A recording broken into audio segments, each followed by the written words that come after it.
Hey everybody, this is Todd from the Bueller Bunch. Have you ever thought of Highway 128, taking your RV out to Highway 1? Well, today we're going to give you some insight into going down Highway 128 from Cloverdale all the way out to Highway 1 and maybe a little bit of Highway 1 too. And maybe a couple little tips along the way.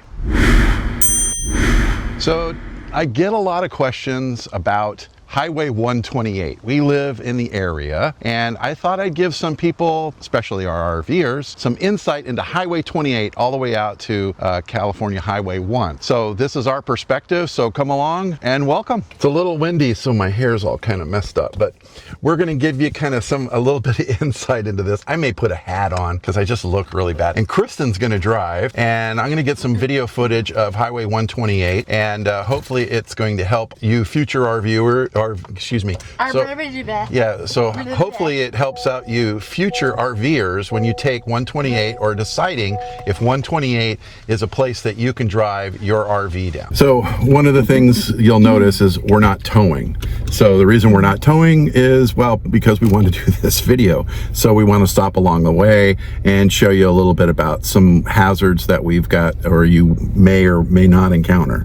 So let's head down 128. So Highway 128 begins in the city of Cloverdale, and it's just literally, that's the start of it down there. One of the things you can see behind me, this is a great barbecue spot. It's got good RV parking, and you can literally just park right on the side of the road and walk on in, and it's really decent food. So everybody talks about it very highly. So a good tip for before you head down 128. So this is going to be your entrance onto Highway 128 from Cloverdale. So this intersection here is where you will start your journey down Highway 128. And as you can see, nice and wide, no problems getting onto 128 from this turn and this vantage point. Starts to get a little narrow, and there are roadway hazards, and one of them is they're constantly doing road work, and that's because of the fires. They're constantly trying to trim the trees back from the power lines, but you may encounter a lot of road work on 128. It's just very common along these routes. They're just trying to be preventative and do what they do. So once you're on Highway 128, you'll notice that the scenery is awesome, especially on a clear day that we've got today. But another thing you will notice is the shoulders. There is not that much room for mistakes. So with RVs, you kind of have to cheat the corners a lot, especially on Highway 1, and you'll encounter it here too. Cheating corners means, you know, cutting across the double yellow line a little bit, but you really have to be mindful that there are very limited places to pull out or pull over for traffic. Just take your time. Everybody drives this road, and everybody kind of understands it. At least I think they should.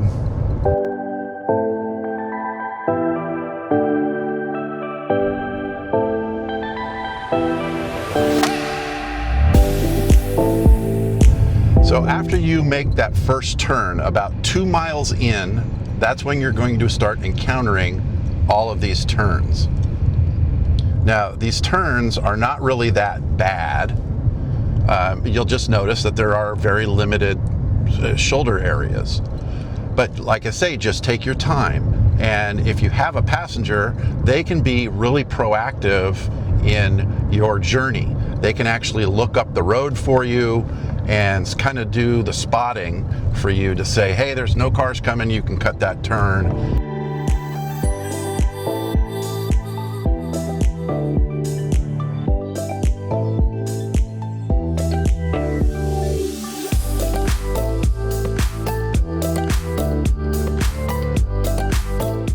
There are some turns that are concerning, and you will literally almost have to take up both sides of the road.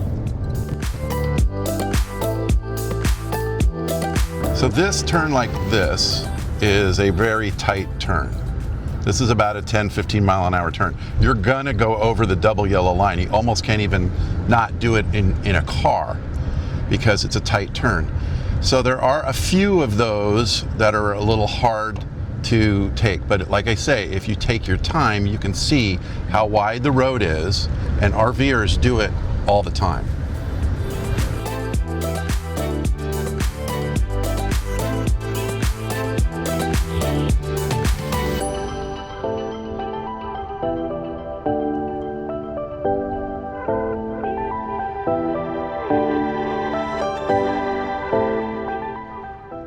Now, some of the newer areas of the roadway actually have wider spots, and you can see how much that helps.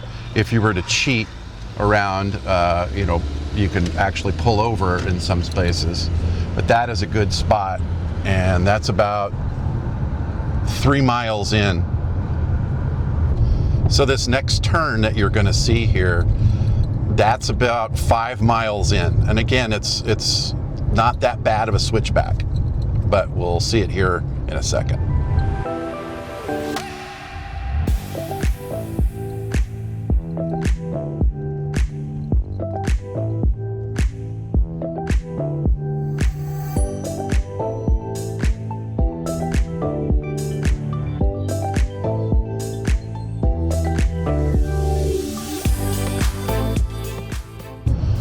So after about 6 miles, it starts to open up again, and the roads are not that twisty. So again, that's kind of where we're at, and you can see the roads are pretty well maintained, and it's all out.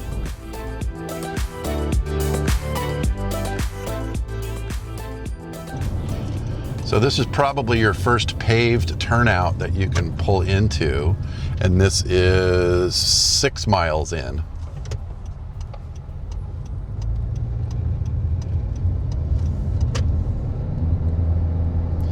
Really easy off and on. People aren't traveling 55 miles an hour through here. It's pretty much all about 25, 30 miles an hour for about, well, we're at mile 6. And yeah, nothing spectacular speed-wise, but yeah, you can see that there's really not too much of a concern at this point.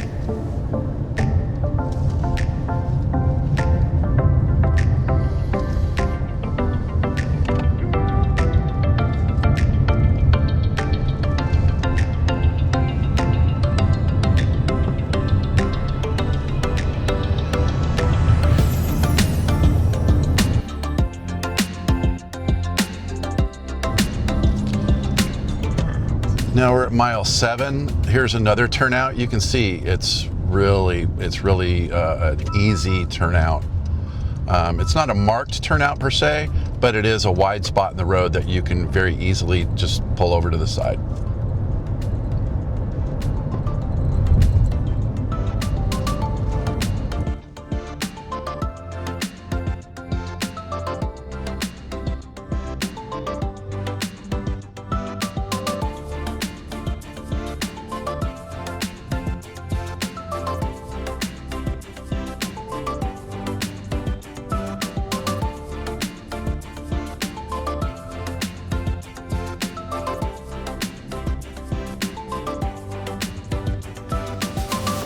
So one of the things you really have to be mindful of is you see there's literally no shoulder. If you make a mistake by going over the white line with your trailer, you can either end in the ditch, you can kind of high side it, you can also, there are hillsides that are very, very close to that white line that the top of your trailer or the side of your trailer could impact it if you're in a very poor position. Error on the side of caution, move a little bit more towards the center of the roadway. So now we're about 10 miles in, and again, it's going to get a little turny and squirrely with very little room for error. You can see there's scrape marks and things like that sometimes on that white line, indicating somebody's gone off the side of the road.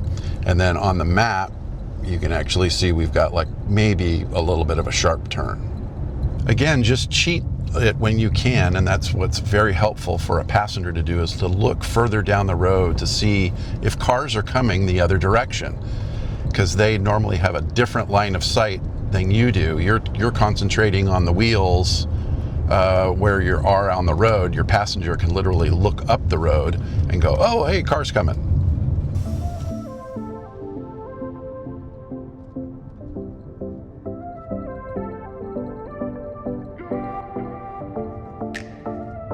So about 12 miles in, you are going to experience that the roadsides are now at 55 miles an hour.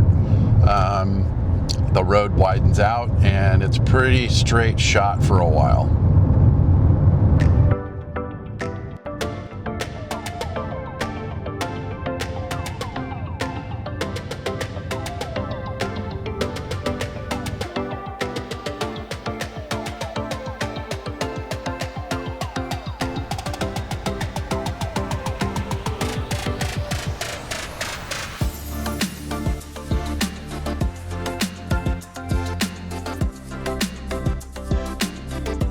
So we're 22 miles in. This is kind of a little uphill, but the road is on the bumpy side in this area, and actually it's well marked. It says rough road. All they mean is that it's just bumpy, probably from the trees and the ground kind of having issues, but for the most part it's not an issue if you're an RVer. So now we are 24. Now we're 24 miles into the road, and now it starts to get a little squirrely, but not too bad. But you can see there's a little bit of a shoulder, but not by much. So you still have to watch. Oh, sorry for the text message. You still have to watch the corners and the edges of the roads, because again, you'll notice there is not much room for error. So once you reach this part of your journey, this is the entrance to the town of Boonville or Anderson Valley, and the road really straightens out and you will have not a problem. The town of Boonville is a very unique town, and you ought to stop by and take in the flavor. Boonville is known to the locals. They actually have a little bit of a different language that they speak there. They call their telephones Buckley Walters. So it's just a little odd town, but the neat part about this entire trip is there's all these unique independent wineries along the side of the roadway. Stop by and give them a taste. They're all open all kinds of parts of the day, and they're really great wineries. And this is one that we recommend. As you drive right into the town of Boonville, you'll see that there's like this big brownish looking building, and you'll see it here in a moment. So the road from here pretty much all the way out to Highway 1 is almost it's very open. You won't have too much of a trouble going out to Highway 1. So this is a time to literally relax. We're at what, 27 miles in, and you can see it almost opens up for a while like a freeway.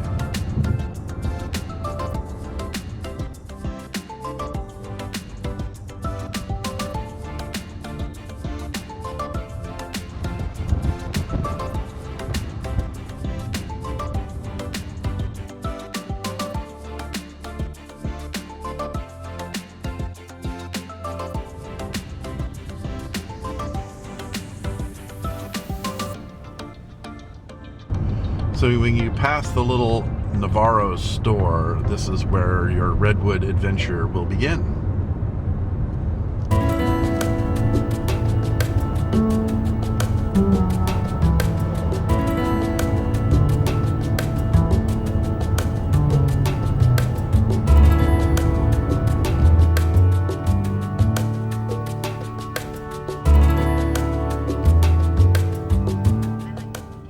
One of the things you have to be aware of when you're driving in the redwoods is they don't take out trees too often that impact the roads. So you may have a redwood tree that's gigantic, that's literally on the side of the road, and you don't want to make a definite mistake into that tree.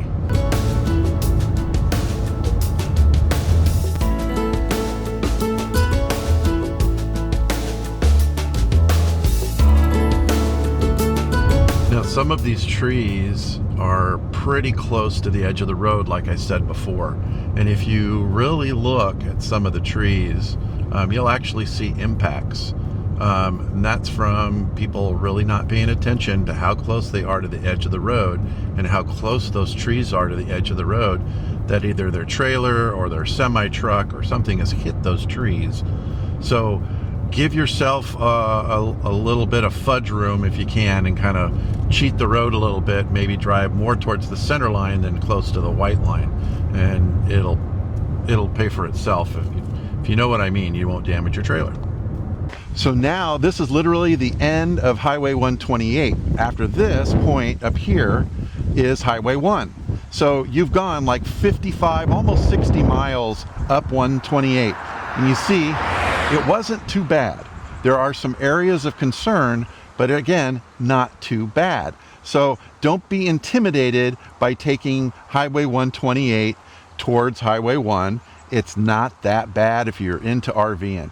And this area here is all along this really wide river, and it can get closed down in really heavy seasons of rain. And this area where we're standing is known for flooding. So just be prepared. If you're here in the winter, that's the only time that you're going to have a worry about flooding issues. But in the summer and the fall, you probably won't have it too much. So hopefully you liked our little cruise through Highway 128. And for your RVers that are constantly asking questions, should I take Highway 128? Oh my God, I've heard horror stories.